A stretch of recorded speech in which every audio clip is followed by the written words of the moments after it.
Jarene lara ping telu ra diberkati. Assalamualaikum warahmatullahi wabarakatuh. Teman-teman semua, saya pengen tanya siapa yang sudah kena jadi korban bea cukai? Jadi korban disuruh bayar atau barangnya hilang atau rusak? Siapa di sini yang sudah kirim paket ke Indonesia? Ada atau belum ada? Oke, sampean yang belum kena siap-siap ya, karena pemerintah Indonesia saat ini memberlakukan aturan baru namanya pajak impor barang kiriman. Peraturan ini dimulai tahun 2019. Inilah yang menyebabkan kenapa dulu-dulu sampean paket barang tidak pernah ada gangguan. Mau sebulan sekali paket, 3 bulan sekali, pokoknya ada uang, ada sumbangan paket, no problem.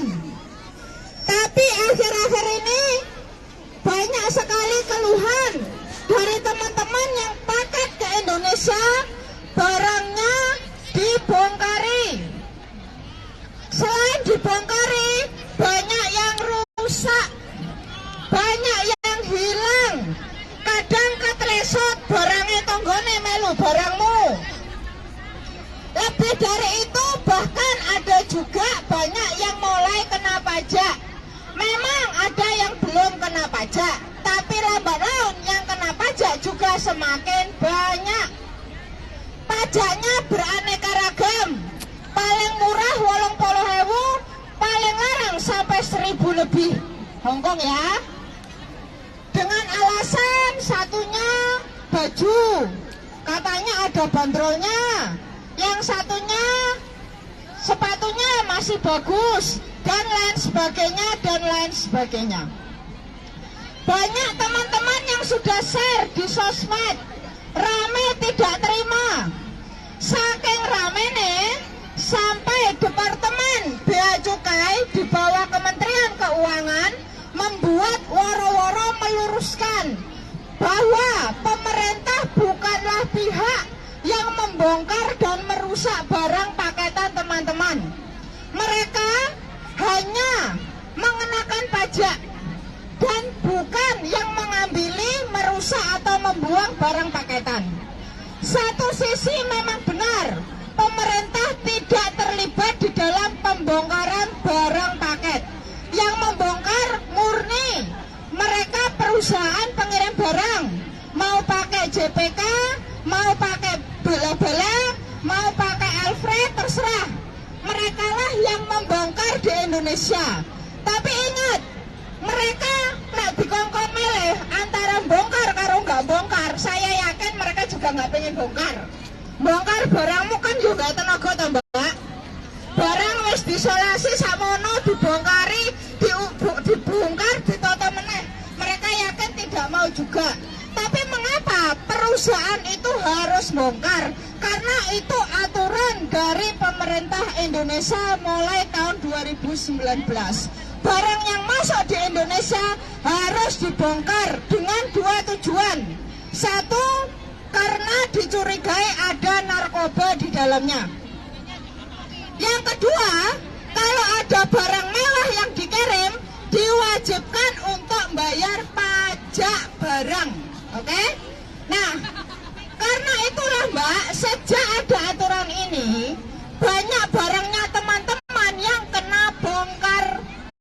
Ya, yang kena bongkar ditambah akhirnya kena pajak. Oke? Sampai mungkin bingung, ya Mbak, itu kan barang sumbangan, kok iso dipajaki? Itu kan barang nang Samsipo, regane 10-20 dolar. Kok saya disuruh bayar pajak sekian ratus ribu dan sebagainya, ya? Kenapa? Karena pemerintah tidak punya catatan barangmu itu baru atau lama. Selama dianggap mahal dan bermerek, walaupun jam tangan dimongkok $100 3, ya, bagi mereka itu kan kategori barang mewah. Karena barang mewah, mereka akan ngecek harga barang itu online. Yang jadi rujukan adalah Shopee atau Tokopedia-nya Amerika Serikat yang namanya Amazon.com. Jadi aja ngumon, kalau jam tangan $100 pajaknya bisa ratusan ribu rupiah. Pajaknya luwih larang daripada tuku barangnya. Oke? Nah, sekarang tren pembongkaran barang ini semakin melebar. Teman-teman bahkan mengalami kejadian-kejadian aneh. Barangnya orang dibongkar tapi kon bayar pajak. Kan aneh meneh iki. Ya kan? Terus baru ngono, barangnya tonggone katut. Kon bayar pajak dan sebagainya, ya. Kemarin kita sudah tanyakan kepada pemerintah Indonesia, bahkan ke konsulat, Pak, kalau sampai ada barang rusak atau hilang, lapornya kemana? Pemerintah bilang itu bukan tanggung jawab pemerintah, karena yang bongkar adalah perusahaan JPK, Alfred, bala-bala, komplino dewe ke perusahaan itu. Sementara kita tahu mau ngomong berapa kali belum tentu diganti rugi, ya kan? Nah, di sisi lain, pajak yang dikenakan itu juga berdasarkan peraturan pemerintah. Mulai tahun 2019, semua barang yang masuk ke Indonesia yang harganya $3 atau Rp45.000 ke atas, yang nilainya segitu dianggap barang mewah yang harus dikenai pajak 18,5%. Tapi saiki mungkin dari sekian box barang yang kamu kirim dipilihi barang mana yang kena pajak. Tapi ke depan tidak menutup kemungkinan semakin banyak barang di dalam boxmu yang akan kena pajak. Problemnya gimana? Pajak tidak kamu bayar, barangnya ora diterno nang keluarga, ya ora?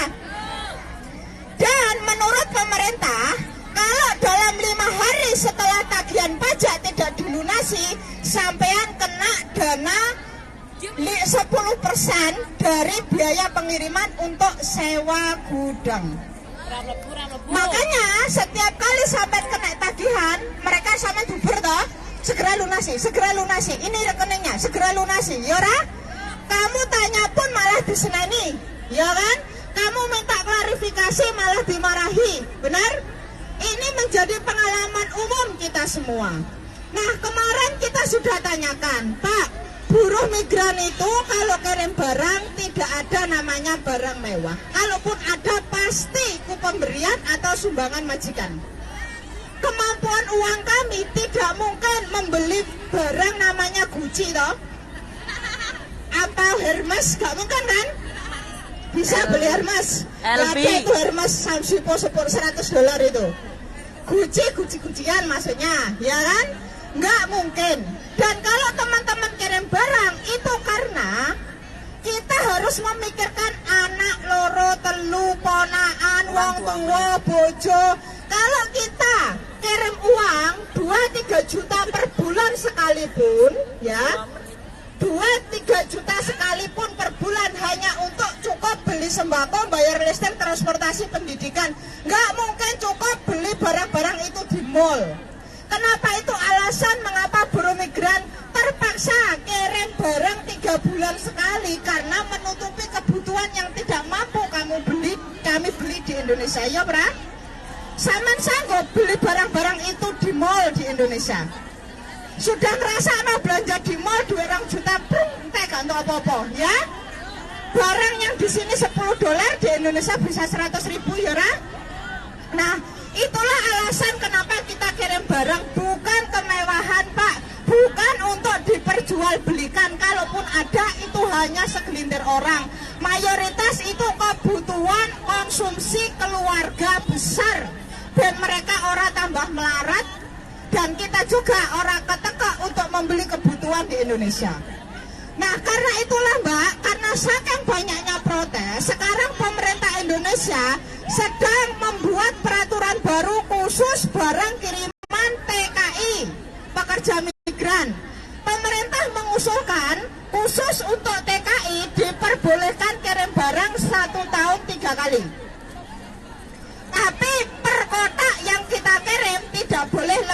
dari 7,5 juta nilainya.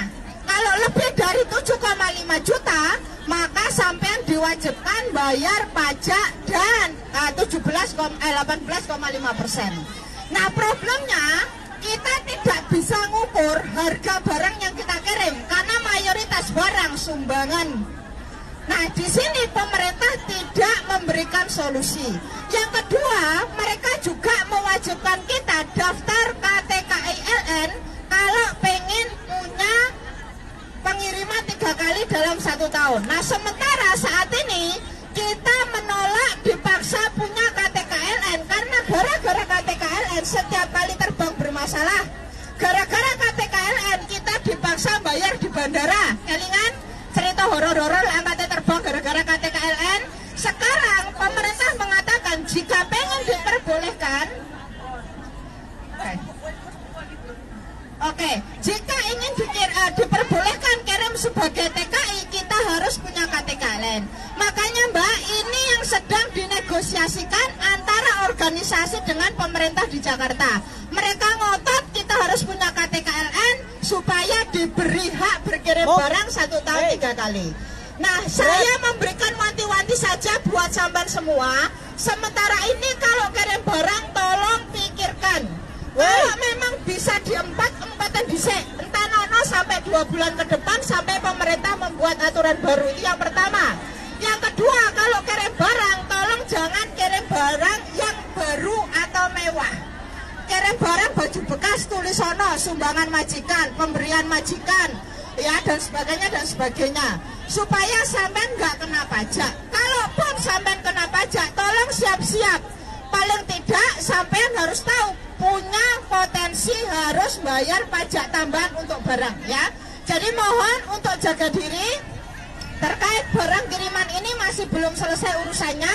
Tapi sampean yang sudah mengalami diperas karena bea cukai ataupun mengalami kerugian, mohon untuk meramaikannya di sosial media karena kita ingin menggunakan kekuatannya buruh migran di luar negeri untuk komplain rame-rame ke pemerintah Indonesia. Jangan memeras buruh migran yang sudah sangat menderita dengan aturan yang lebih merugikan. Pemerintah nggak bisa bantu, Mbok Yo, jangan membebani kami lagi ya. Begitu kami harapannya. Terima kasih sampai di sini. Selamat berbuka bersama. Wassalamualaikum warahmatullahi wabarakatuh.